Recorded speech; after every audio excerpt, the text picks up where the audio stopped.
नमस्कार, मैं डॉक्टर रश्मि कौसर केशव कल्चर के नए एपिसोड पे आप सबका स्वागत करती हूँ। आज मेरे साथ एक विशेष व्यक्ति हैं। ये एक एक्स आईएएस ऑफिसर हैं, ये लॉयर हैं और ये पॉलिटिक्स में भी अग्रणी हैं। कुंवर चंद्रेश जी, आपका बहुत बहुत हार्दिक स्वागत है। मैंने आपको बहुत समय से देखा है। आपने एनबीसीसी में काम किया हुआ है, पीजीसीआईएल में काम किया हुआ है, एनटीपीसी में काम किया हुआ है। ये तीनों ही कोर इंजीनियरिंग की कंपनियां रही हुई हैं, पावर ग्रिड, एनटीपीसी। और उसके बाद आपने यूपीएससी क्रैक किया, आप आईएएस के रूप में आपने काम किया। ये जो आपको एक मोटिवेशन रहा कि एनवीसीसी, एनटीपीसी, पीजीसीआईएल और फिर आप आईएएस के रूप में, तो इसमें आपके लिए मोटिवेशन क्या था? ये देखिए, मोटिवेशन से ज्यादा जब सिविल इंजीनियरिंग मैंने पढ़ाई की तो हमारे समय में सिविल इंजीनियरिंग जो लेते थे उनको बोला जाता था कि आपकी नौकरी नहीं लगेगी। तो प्रयास ये होता था कि जहां जहां जितनी मेहनत कर सकते हैं कर लिया जाए, मतलब छोड़ना नहीं है, क्योंकि नौकरी नहीं मिलेगी तो करेंगे क्या। सिविल इंजीनियरिंग की ऐसी स्थिति थी उस समय 2001 में जब हम लोगों ने एडमिशन लिया था, तो ट्राई करते थे सब जगह। तो मेरा सिलेक्शन 9 जगह हुआ अलग अलग टाइम पे। तो इसलिए इस तरह से आपको देखने को मिल रहा है कि पहले एनबीसीसी में सिलेक्शन हुआ, तो एनबीसीसी के बाद फिर पावर ग्रिड का रिजल्ट आया, उसमें सैलरी अच्छी थी तो पावर ग्रिड में चले गए। फिर पावर ग्रिड से फिर एनटीपीसी में सिलेक्शन हुआ 4-5 महीने के बाद, तो एनटीपीसी में सिविल इंजीनियरिंग के हिसाब से अच्छा स्कोप था। पावर ग्रिड थोड़ा कोर इलेक्ट्रिकल कंपनी था, तो ऐसा लगा एनटीपीसी में कर लेते हैं। और जब एनटीपीसी में गए तो हमारे साथ के बैच वाले कुछ लोग इंजीनियरिंग सर्विस की तैयारी कर रहे थे और बहुत तारीफ करते थे कि मतलब अच्छा है ये, और मेरे दिमाग में भी था कहीं ना कहीं शुरू से। तो वो फिर इंजीनियरिंग सर्विस में तैयारी की तो वहां हुआ। तो थोड़ा लकी है इस मामले में कि तैयारी की तो थोड़ा फल मिला। तो इस तरह से चला ही है जो सिलसिला है। आपने वो अचीव किया जो लोगों के लिए सपना होता है, यूपीएससी क्रैक करना और आईएएस करके एक अच्छी जगह पे अच्छे पद पर कार्य किया है आपने। और फिर आपने उसे ड्रॉप किया और आपने लॉ की पढ़ाई करी, वो भी हांगकांग में जाकर के। मैंने आपको देखा है, जितना आपका प्रोफाइल, कि वहां की पढ़ाई 2 साल की थी और आपने उसे 1 साल में फिनिश किया। कहाँ से आप इतनी अपने अंदर कैपेबिलिटी को लेके आते हैं? नहीं, देखिए ऐसा है कि जब उस समय मैं सर्विस में था, मैंने नौकरी छोड़ी नहीं थी। अच्छा। और एक स्टडी लीव मिलता है एक सर्टेन पीरियड ऑफ सर्विस करने के बाद। तो मैं उस समय एग्जीक्यूटिव इंजीनियर था जब मेरा वो पीरियड शुरू हुआ था। तो मैंने सोचा कि ठीक है, पढ़ाई करने की इच्छा थी, लॉ की पढ़ाई। तो दिल्ली यूनिवर्सिटी से मेरा लॉ कंप्लीट हुआ, एलएलबी। इवनिंग क्लासेस यहाँ पे होती थी। yes. होता फुल टाइम ही था, लेकिन इवनिंग में क्लासेस होती थी फॉर द प्रोफेशनल। तो हम लोग जैसे आईएएस हैं, बहुत सारे आईपीएस थे, तो वो लोग उसमें क्लास करते थे। ब्रिगेडियर हमारे साथ पढ़ते थे, इनकम टैक्स के कमिश्नर थे, बहुत सारे लोग क्लास में थे हमारे साथ जो कि प्रोफेशनल थे और लॉ कर रहे थे। तो उसके बाद एक मन में आया कि नहीं, मास्टर्स करना चाहिए आर्बिट्रेशन में, क्योंकि सीपीडब्ल्यूडी के अंदर और पूरे इंजीनियरिंग और कंस्ट्रक्शन कॉन्ट्रैक्ट में आर्बिट्रेशन का बड़ा रोल रहता था। मुझे ऐसा लगा नहीं, आर्बिट्रेशन तो करना चाहिए, मास्टरी इसमें। और बाहर से उस समय आर्बिट्रेशन में एलएलएम इंडिया में होता ही नहीं था, तो बाहर की यूनिवर्सिटी को मैंने चुना। उसमें से जो अच्छा था, सिंगापुर में मेरा सिलेक्शन हुआ था, वहां भी हुआ। तो फिर मैंने फीस कंपेयर की, क्योंकि वो बाहर पढ़ने के पैसे बहुत लगते हैं। तो फीस में हांगकांग का फीस कम था, हांगकांग यूनिवर्सिटी का थोड़ा सिंगापुर से।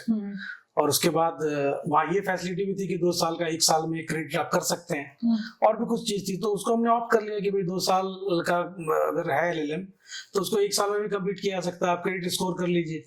तो 1 साल वाला ही मैंने ऑप्ट किया, और वो अच्छी बात ये रही कि वो वहाँ पर अप्रूव हो गया। फिर यहाँ से अच्छी बात ये रही, मिनिस्ट्री ने मुझे भेज भी दिया वहाँ एलएलएम करने के लिए। तो मैं ऑन सर्विस ही एलएलएम करके वापस आया था। अच्छा, ये बहुत अच्छी चीज है। जहां तक मैं समझती हूँ कि आईएएस के लिए कितना पढ़ाई करनी पड़ी होगी आपको, और फिर साथ में एलएलबी की पढ़ाई और एलएलएम की पढ़ाई, 2 साल की पढ़ाई को 1 साल में निपटाना। लोगों को तो 3 साल 4 साल में नॉर्मल कोर्स नहीं कर पाते हैं।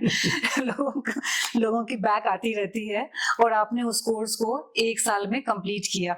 तो आप किस तरह से पढ़ाई करते थे? मैं चाहती हूँ कि आप, जो भी हमारे बडिंग हैं, स्टडी कर रहे हैं या करियर में कुछ करना चाह रहे हैं या सिविल एस्पायरेंट हैं, उनको आप कुछ कहें। देखिए, मैं ये तो नहीं जानता किस तरह से की, लेकिन इतना पता है कि जिस चीज के लिए आप कोशिश करते हैं आपके अंदर लगन होती है, और लगन होने के बाद आपको कोई गाइड करने वाला हो, कोई ऐसा फोर्स हो, तो आप प्लान करते हैं, उसको चार्ट आउट करते हैं। तो मैंने हमेशा चाहे जिस भी कंपटीशन में बैठा हूं या जो भी चीज की तैयारी की है, मैंने एक पहले उसका एक खाका तैयार किया, एक फ्रेमवर्क किया उसको कि कैसे कैसे करना है, कितना टाइम डिवोट करना है, क्या सब्जेक्ट कितना लेंदी है, कितनी डिफिकल्टी है, कहाँ से क्या सीखनी है, किसको अप्रोच करना है, लाइब्रेरी से क्या निकालनी है। तो वो सारा मेरा अपना एक प्लानिंग होता था। उसके बाद उस पर काम करना है। प्लानिंग तो आप कर सकते हैं, फिर प्लानिंग के बाद उस पर काम भी करना है आपको, वो सबसे डिफिकल्ट पार्ट होता है। प्लानिंग बहुत लोग कर सकते हैं, लेकिन उस पर फिर काम भी करना है। तो काम करने के लिए फिर आपको सारा कुछ जो भी हर्डल्स है उसको एक तरफ रखना पड़ेगा, और उस पर फिर मुस्तैदी से काम करना पड़ेगा। ये मैंने प्लान किया है, अब मुझे इसके हिसाब से इतने आवर्स डिवोट करने हैं, इसको पढ़ना है, इसको छोड़ना है, इसको करना है। तो वो उसमें मुझे ऐसा लगता है कि मैंने थोड़ी बहुत कुछ अच्छा काम किया होगा प्लानिंग में, और उसको फिर मेहनत करके उतार दिया उस प्लानिंग को, और शायद कहीं कहीं लग भी साथ दिया। तो चंद्रेश जी, आपको लॉ में कैसे इंटरेस्ट हो गया? एक इंजीनियर को लॉ में इंटरेस्ट होना बहुत अजीब लगता है ये सोच करके भी कि बिल्कुल ही डिफरेंट फील्ड है इंजीनियरिंग, जहां आपका साइंटिफिक टेम्परामेंट है, और एक लॉ जहां आप बस ढूंढते हैं कि लूप में क्या है और उसके लिए आप फाइट करते हैं। तो दोनों अलग अलग चीजें हैं। तो इसकी तरफ आपका रुझान कैसे हो गया? ये देखिए, मेरा रुझान बड़ा स्वाभाविक रहा, क्योंकि एक सिविल इंजीनियर होने के बाद जब मैं सर्विसेज में आया, इंजीनियरिंग सर्विसेज में, तो वहाँ बेसिकली कॉन्ट्रैक्ट हैंडल करना होता है, और कॉन्ट्रैक्टर्स जो होते हैं वो पुराने हैं, समझदार लोग होते हैं, तो वो भी अपना कॉन्ट्रैक्ट को पढ़ते हैं और उसके हिसाब से फिर लेटर्स वगैरह लिखते हैं, डिस्प्यूट्स आते हैं उसमें। तो वो मैंने फेस किया एनटीपीसी के समय से ही। एनटीपीसी में मेरा प्रोजेक्ट जो था Lohari Nagpala hydro power project था, और वहां डिस्प्यूट हो गया था बिकॉज ऑफ गंगा बचाओ आंदोलन, और प्रोजेक्ट गॉट क्लोज्ड, बंद हो गया प्रोजेक्ट। तो डिस्प्यूट हो गया, तो उसी समय से थोड़ा डिस्प्यूट का प्रिपरेशन और ये सारा कुछ चलता रहा। तो ये एक सिविल इंजीनियरिंग जो प्रोजेक्ट में काम करते हैं सिविल इंजीनियर, उनके लिए ये आएगा उनके सामने कभी न कभी। मेरे साथ ये रहा है कि शुरुआत की नौकरी में ही मेरे सामने आ गया। बहुत लोगों को 10 वर्ष बाद नौकरी करने के बाद मिलता है इस तरह का डिस्प्यूट रिजोल्यूशन या उसका चीज सामना करना पड़ता है। मेरे करियर के शुरुआत में ये सब टकरा गया मेरे से। तो एक स्वाभाविक सा इंटरेस्ट हो गया, क्योंकि गवर्नमेंट ऑफ इंडिया को प्रोटेक्ट करना था उस समय। तो मेरी एक आदत रही है जिसमें डूबता हूँ तो अच्छे से डूबता हूँ, फिर छोड़ते नहीं उस चीज को। तो जहां जहां भी चीजें समझनी चाहिए उसको समझने के चक्कर में, आपको एक बात बताता हूँ, शायद शुरुआती नौकरी में ही मैंने कॉन्ट्रैक्ट एक्ट और ये सारी किताबें खरीद ली थी। अच्छा। क्योंकि जो चिट्ठियां आती थी डिपार्टमेंट में, वो कॉन्ट्रैक्ट एक्ट के सेक्शन सब वो सारे कोट करता था। अच्छा। तो उसी समय अरे है क्या चीज, जरा देखो इसको। तो वो मेरे पास पहले से थी, और कहीं ना कहीं वो जाके एक ये भी था कि पब्लिक लाइफ में है और पब्लिक लाइफ में आना है तो लॉ की जानकारी होनी चाहिए। और लॉ की जानकारी इसलिए होनी चाहिए कि लॉ आपको बहुत सशक्त बनाता है। सबको होनी चाहिए। हाँ, बिल्कुल होनी चाहिए। मेरा तो ये मानना है, प्रोफेशनल्स को जो थोड़ा बहुत भी पब्लिक लाइफ में है उनको लॉ की जानकारी होनी चाहिए, चाहे शौकिया हो, चाहे वो डिग्री करें, चाहे जैसे भी जानकारी लें, लेकिन इसको बिल्कुल छोड़ के ना रखें। अगर आप पब्लिक लाइफ में थोड़ा बहुत भी हैं तो एक कॉन्फिडेंस होता है, आप लोकतंत्र में हैं तो थोड़ा उससे भी आपको अच्छा लगता है अपने राइट्स के लिए और वो सारी चीजें। तो मैंने लॉ करने की सोची, और उसके बाद बड़ा मजा आया, बड़ा अच्छा लगा लॉ करते हुए दिल्ली यूनिवर्सिटी से। और लॉ के बाद राजनीति, ये तो बिल्कुल ही अलग शिफ्ट है। नहीं, देखिए, राजनीति तो मैं नहीं बोलूंगा। मेरा अपना मानना है कि हर एक आदमी के अंदर कुछ ना कुछ भावनाएं होती हैं। अगर वो जीवित है, सेंसिटिव है, और खास तौर पे ऐसी जगह से आता है जो काफी अरसों से पिछड़ा रहा है, तो एक भावना रहती है। हम लोग को स्कूल टाइम में पढ़ते हुए, हम सरकारी स्कूल से पढ़े थे, तो पढ़ते हुए भावना आती थी, और बाद में नौकरी वोकरी किया तो भी ये भावनाएं थी, कहीं न कहीं थी कि भाई हम कर क्या रहे हैं। मतलब हम अगर अपने जगह के लिए, अपने समाज के लिए, अपने उस जगह के लिए जिसको हमने आंखों से देखा है कि भाई हालत अच्छी नहीं है, और हम तो अच्छी हालत में चले आए, हमारे पास मूलभूत सुविधाएं सारी कुछ हैं, और वहां पर हम खुद के ही घर में देख रहे हैं और बहुत सारे समाज में देख रहे हैं कि बहुत दिक्कतें हैं। तो थोड़ा तो मेरा स्वभाव रहा है कि थोड़ा भावुक भी हूँ, थोड़ा सेंसिटिव भी हूँ, तो वो एक दिमाग में रहता था कि मैं करें क्या। तो राजनीति इसलिए मैं नहीं बोलूंगा क्योंकि ये एक किसी ने बहुत वेग से आगे बढ़ के इस चीज को टेकअप किया, और जो कहीं ना कहीं मेरे दिमाग और मेरे दिल में चलता था वो किसी के मुंह से निकल रहा था। तो उसको सुनने के बाद मुझे ऐसा लगा कि ये सही डायरेक्शन में अभी पहल करने का समय है, और बिल्कुल फोकस्ड अप्रोच है। अब उसको राजनीति का नाम दीजिए या कुछ और कहिए, लेकिन राजनीति करना उद्देश्य नहीं है, उद्देश्य कुछ और है। जनसेवा, जनसेवा भी मैं टोटली नहीं कहूंगा। सेवा का मतलब ये होता है आदमी जिस हालत में है उसकी सेवा करके उसको उस हालत में से ठीक कर दो। ओके, ये एक तरह से मैं बोलूंगा ये पूरी तरह से बदलाव है उस स्थिति से, उस जगह को। जो मैं बिहार से बिलोंग करता हूँ, तो बिहार की जो हालत आज हो गई है धीरे धीरे धीरे धीरे, अभी भी लास्ट के राज्यों में नजर आता है, तब भी लास्ट के राज्यों में नजर आता था। तो ये कहीं ना कहीं कचोटता है मन को कि भाई हम तो हर एक क्षेत्र में आगे बढ़ गए लेकिन हमारी जगह वैसी की वैसी रह गई। तो एक पूरी तरह से उसको रिजुविनेट करना, बदलना, उसको राष्ट्रीय तौर पर ऊपर लेके आना, उसमें राष्ट्र का भी हित है, ऐसा नहीं कि सिर्फ बिहार का हित है। अगर एक राज्य, इतना बड़ा राज्य, इतना जनसंख्या वाला राज्य इतना पीछे रहेगा तो राष्ट्र भी कभी आगे नहीं बढ़ सकता। बिल्कुल बिल्कुल बिल्कुल, कभी नहीं आगे बढ़ सकता है। तो उसके लिए वहीं के लोग प्रयास करेंगे तो सबसे बेहतर होगा, जो जानते भी है, समझते भी और जज्बा भी रखते हैं। तो वो एक एंगल रहा है मेरा। अच्छा, देखिए, एक जनरल क्या है लोगों की सोच कि बिहार को लोग एक अलग नजर से देखते हैं। पिछड़ा हुआ तो कहते ही हैं बिहारी हो तुम, एक गाली बन चुका है ये कि बिहारी हो तुम। जबकि सबसे ज्यादा IITian, सबसे ज्यादा IAS बिहार से ही होते हैं, सबसे ज्यादा ब्रेन वहीं पे है, और फिर भी हम बार बार ये सुनते हैं कि बिहार पिछड़ा हुआ है, और बिहार के लोग ही जो आगे बढ़ चुके हैं वो बिहार वापस नहीं जाना चाहते हैं। तो आप किस तरह से देखते हैं कि बिहार पिछड़ा हुआ है? नहीं है क्या, मतलब आप आंकड़ों को देख लीजिए और आंकड़ों पे विश्वास न हो तो जाके देख लीजिए। और आंकड़ों की जितनी कटुता नहीं है उससे ज्यादा आप दृश्य जो वहां दिखेगा उससे आपको अनुभव हो जाएगा कि क्या पिछड़ापन है। हम लोग दिल्ली में इतने दिन रहे और भी राज्यों में मैंने सर्विसेज की हैं। जितना बताया जाता है उससे कहीं कुछ ज्यादा देखने को मिलता है। अच्छा ठीक है, आप आंकड़े पे आ जाइए। बिहार शिक्षा में कहाँ है, प्रति व्यक्ति आय में कहाँ है, इंडस्ट्रियलाइजेशन में कहाँ है, अर्बनाइजेशन में कहाँ है, आप हर एक चीज को देखिए, रोजगार में कहाँ है। बिल्कुल। तो इन आप प्रति व्यक्ति आए बिहार में 60,000 रुपया, 66,000 रुपया प्रति व्यक्ति आए एवरेज, किसी किसी की तो 2,000 3,000 में। तो आप मान के चलिए ना कि एक परिवार का घर 5,000 रुपए में 6,000 रुपये महीने में चल रहा है, तो 5,000 रुपये में महीने में घर चल सकता है किसी का। तो क्या चल रहा होगा आप समझ सकते हैं, 5,000 रुपये महीने में क्या चल रहा होगा ये आप समझ सकते हैं। तो आप जब घूमेंगे तो और भी बहुत कुछ देखने को मिलेगा जो आपको बिल्कुल सोचने पे मजबूर कर देगा कि भाई ये तो कहीं कहीं भी नहीं आता है, हम तो बहुत विकसित हुए जा रहे हैं, तो ये बातें कहीं नहीं आती हैं। तो चीजें हैं बहुत पिछड़ी हुई आंकड़ों के हिसाब से भी और वैसे भी, और उसको सोचने समझने और ठीक करने की जरूरत है। आंख मूंद करके कुछ नहीं होगा उससे। चंद्रश जी, आपने बताया कि आप बिहार में बदलाव के लिए गए हैं, आप वहां बदलाव देखना चाहते हैं। आप जब वहां गए और आपने देखा कि जनमानस की क्या स्थिति है, बिहार में नीतीश की सरकार है, बिहार में और भी पार्टियां हैं, आपने जनसुराज ही क्यों चुना? मैं ऐसा नहीं बोलूंगा मैंने जनसुराज को मैंने चुना है। एक्चुअली जो जैसा मैंने पहले बताया कि जो आवाजें मैं अपने अंदर सुनता था उसको प्रशांत किशोर जी ने उन्हीं सब बातों को बोलना शुरू किया। तो राजनीति में आए ऐसा कोई जरूरी नहीं था, ठीक है।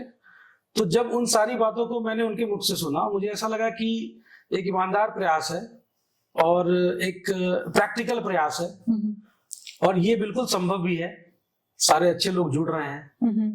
तो और कंधे लगाने की बात है तो मैं क्यों अपना कंधा पीछे करूं, जब मैं भी वही उसी सोच का व्यक्ति हूँ, वैसा ही सोच रखता हूँ कि भाई बिहार के लिए कुछ करना है, उसको परिवर्तित करना है। मुझे भी कहीं ना कहीं दर्द है उस चीज के लिए, तो मैंने भी अपना कंधा लगाया उसमें। तो जो विचार में मेल खाया, जो बात आज तक हर तरह का राजनीति हो रहा है वो सारी बात अलग है, मैं उसका ना विरोध हूँ ना समर्थक हूँ, वो राजनीति है। ये मेरे लिए राजनीति नहीं है, मैं आपको ये बता रहा हूँ। राजनीति एक माध्यम हो सकता है, लेकिन उद्देश्य बड़ा पक्का है। उन उद्देश्यों के लिए राजनीति करनी पड़ेगी तो राजनीति भी करेंगे, कुछ और करना पड़ेगा तो कुछ और भी करेंगे, लेकिन उद्देश्यों की पूर्ति के लिए जो करना है, जो रास्ता चुनना होता है, वो रास्ता चुना है और वो काम करेंगे। आप बिहार को किस तरह से क्या बदलाव देखना चाहते हैं बिहार में? किस बदलाव की बात करते हैं? देखिए, जो एक विकसित राज्य में होना चाहिए, भाई हम आज विकसित राज्य, विकसित देश, हर चीज की बात करते हैं, तो विकसित राज्य में क्या होना चाहिए? अच्छी शिक्षा, लोगों के अंदर एक कॉन्फिडेंस, उनके घर में रोजी रोजगार, एक सुनियोजित तरीके से इंडस्ट्रियलाइजेशन होना चाहिए। ठीक है, बिहार से झारखंड अलग होने के बाद इंडस्ट्री को सबसे बड़ा झटका लगा, जिसकी पूर्ति आज तक नहीं हो पाई है। और बिहार में क्या क्या इंडस्ट्रियलाइजेशन हो सकता है, क्या क्या इंफ्रास्ट्रक्चर डेवलपमेंट हो सकता है। बिहार में गंगा नदी का एक बड़ा स्ट्रेच चलता है, बड़ा और चौड़ा, उससे क्या हम काम कर सकते हैं, उसका क्या लाभ ले सकते हैं। बहुत सारी बिंदुएं हैं जिसपे अगर सोचा जाए ढंग से तो बिहार में बहुत कुछ है करने के लिए, लेकिन ये इच्छा शक्ति लोगों की नहीं है। लोगों ने मान लिया है, जो अभी के राजनीतिक लोग हैं, तथाकथित लोग जो सत्ता में है या पहले सत्ता में रहे हैं, उन्होंने कुछ सामाजिक लड़ाई लड़ी, उस समय के हिसाब से ठीक था। उसके बाद नीतीश कुमार जी आए, उन्होंने अच्छा काम किया, मैं मना नहीं कर रहा, सड़क दिया, बिजली दिया, जिस स्थिति में बिहार थी उससे कई अच्छी स्थिति में लेकर आ गए। बिल्कुल बिल्कुल, इसमें कोई शक नहीं है, लेकिन वहां रुक जाए क्या? नहीं, कि आगे बढ़ना है, तो आगे बढ़ने की सोच अब उनके पास नहीं है। तो आगे बढ़ने की सोच के साथ कि भाई अब इसके लिए वहां तक आके वो संतुष्ट हो गए, संतुष्ट इस बात से हो गए कि हमने किया है और उसको मेंटेन कर रहे हैं। तो अब आगे क्या होना है भाई? हमें अब फिर भी हम आगे आए तो दूसरे राज्य पीछे तो नहीं गए, वो भी तरक्की कर रहे हैं, तो हमारा जो समानांतर गैप जिसको बोलते हैं, वो अभी भी वही बना हुआ है। तो हमें उसको पाटना है, क्योंकि हमें देश के साथ कंधा लगाना है और हम देश पे आश्रित नहीं रहना चाहते, देश के साथ कंधा लगाना चाहते हैं कि भाई हम जो कर सकते हैं, जो हमारा पोटेंशियल है, हम उससे आगे करके दिखाएं। तो वो कैसे होगा? और उसके साथ हमारे लोग जुड़ेंगे, हमारे संसाधन जुड़ेंगे, उनका विकास होगा, एक व्यवहारिक विकास होगा। हमारे बिहार के लोग सब जगह जाते हैं काम करने के लिए, और मैं बताऊं ये रीढ़ है, चाहे कंस्ट्रक्शन इंडस्ट्री हो जिससे मैं जुड़ा हुआ हूँ, व्यक्तिगत रूप से मैं जानता हूँ, चाहे कोई किसी भी तरह का इंडस्ट्री हो, तो वो लोग जब बाहर जाके 10,000 15,000 का काम कर रहे हैं और 6,000 रुपया किराया दे रहे हैं, कुछ पैसा घर भेज दे रहे हैं और अपनी जिंदगी कैसे जी रहे हैं मैं आपको बता नहीं सकता। ठीक है, एक एक रूम में 8-8 लोग रह रहे हैं, कैसे खा रहे हैं पी रहे हैं। तो इस स्थिति से उनको कौन उठा सकता है? इस स्थिति से उठाने के लिए जब उनके घर में उद्योग धंधा होगा, काम होगा, रोजगार होगा, तो घर परिवार भी देखेंगे, काम भी करेंगे और बिहार का ही विकास होगा उसके साथ साथ। भाई हमें क्या कमी है, और जो कमी है उसको दूर भी किया जाएगा। तो उस उद्देश्य के साथ कि हम भी भाई, हमें ये नहीं कोई कहे कि भाई बीमारू राज्य है और ये है और वो है। बीमारू राज्य, यस, तो बीमारू राज्य और भी हैं जो ऊपर उठ के आ गए। बिल्कुल, ठीक है। आप उत्तर प्रदेश की स्थिति देख लीजिए, राजस्थान में बहुत आगे आगे आगे बढ़ गए राजस्थान के लोग भी, लेकिन बिहार के लोग आगे नहीं, बिहार के लोग बाहर आगे बढ़ गए, बिहार के लोग बिहार में आगे नहीं बढ़े। तो वो चीज करना चाहिए ना कि भाई आज मेरी इच्छा है कि मैं भी, अब मेरा बचपन बीता है, मेरी जवानी बीती है, तो थोड़ा सा ये लगता है कि भाई उसी परिवेश में आज भी जाते हैं तो बहुत अच्छा लगता है, एक खुशी होती है। तो वहां पर जो लोग हैं वो कुछ करें, अच्छा करें, बिहार के लिए भी अच्छा हो कि भाई इतना राजस्व इसका है, इतना उद्योग धंधा है, इतनी प्रोडक्टिविटी है, यहाँ से भी माल जाए, यहाँ से भी सप्लाई हो, तो वो सारी चीजें हैं। तो आपका लक्ष्य है कि बिहार में इंडस्ट्री आए, बिहार की शिक्षा व्यवस्था अच्छी हो, ये मुख्य लक्ष्य, पलायन रुके, रोजगार वहीं मिले, और यही आपके जीवन का लक्ष्य है? जीवन का लक्ष्य, देखिए जीवन का लक्ष्य, इसको मैं, जीवन का लक्ष्य बहुत बड़ी बात आपने कह दी। जीवन का लक्ष्य तो बहुत कुछ हो सकता है, कभी कभी आध्यात्मिक लक्ष्य होता है, कभी कुछ और लक्ष्य होता है। जीवन का लक्ष्य तो आप ये समझिए कि संतुष्टि है बहुत बड़ी। अगर इसमें मैं थोड़ा भी कंधा दे पाऊं, थोड़ा भी अपना योगदान दे पाऊं, चाहे किसी तरीके से भी है, तो थोड़ी संतुष्टि मुझे मिलेगी, और वो संतुष्टि मेरे जीवन के लिए तो काफी संतुष्टि होगी अगर ऐसा होता है, तो मैं ये मानता हूँ।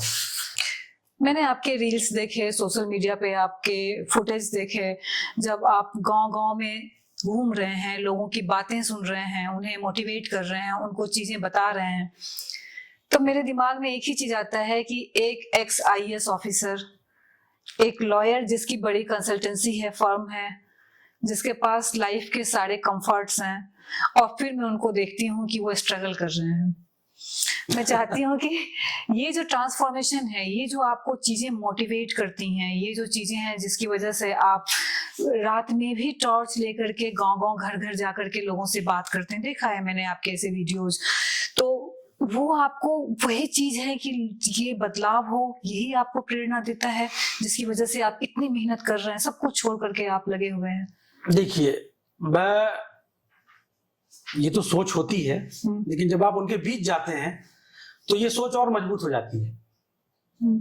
तो आपको लगता है कि आप जो सोच रहे थे उससे कहीं ज्यादा कुछ करने के लिए है और उसकी आवश्यकता है करने की, और वो चीज आपको लगातार मोटिवेशन देता है, बशर्ते कि आप उतने सेंसिटाइज हो जाएं, आप इतने सेंसिबल हो।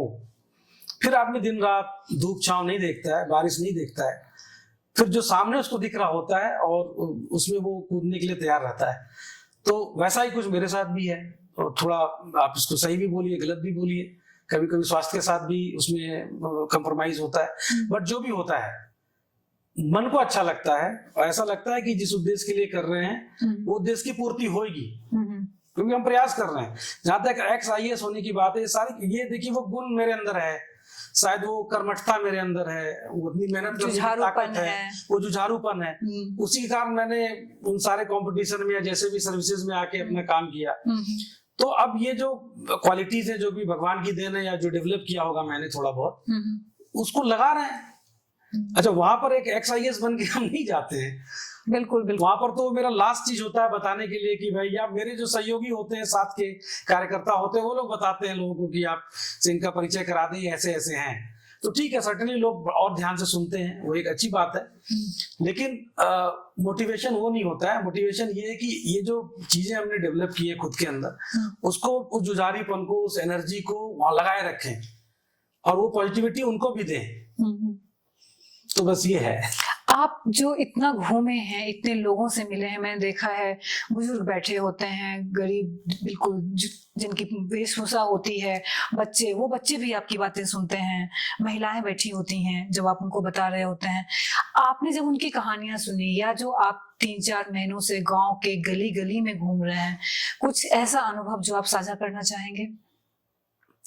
देखिए, समस्याएं तो बहुत सुनने को मिली और ऐसी ऐसी समस्याएं मिली जो दिल को छू गई, लेकिन जो मैंने देखा, जो खुद अनुभव किया, एक आध वाक्य आपको बताता हूँ। मैं एक छोटे से गांव में गया, शायद आदिवासियों का गांव रहा होगा या जनजाति, अनुसूचित जाति या जनजातियों का रहा होगा। तो मुझे प्यास लग गई चलते चलते, तो बैठा किसी के यहाँ खाट पे, मैंने बोला कि भाई प्यास लग रही है।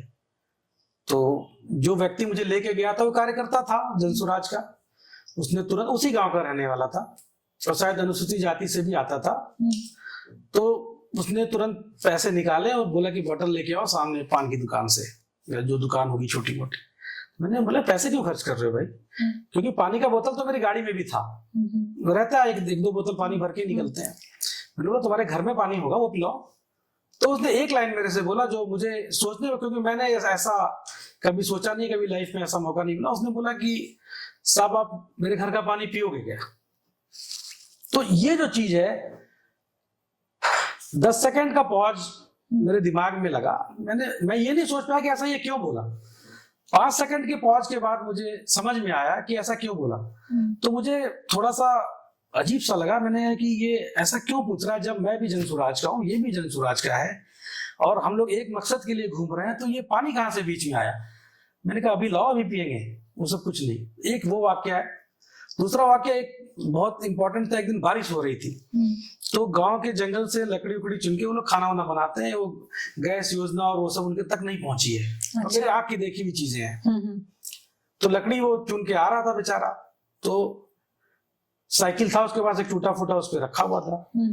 तो वो बारिश होने लगी तो वो भीग रही थी, तो उसने अपना शर्ट खोला, धोती खोली और लकड़ी को पूरी तरह से ढकने की कोशिश की कि घर तक पहुंचते पहुंचते भीग ना जाए, नहीं तो मेरे बच्चे खाना नहीं खा पाएंगे।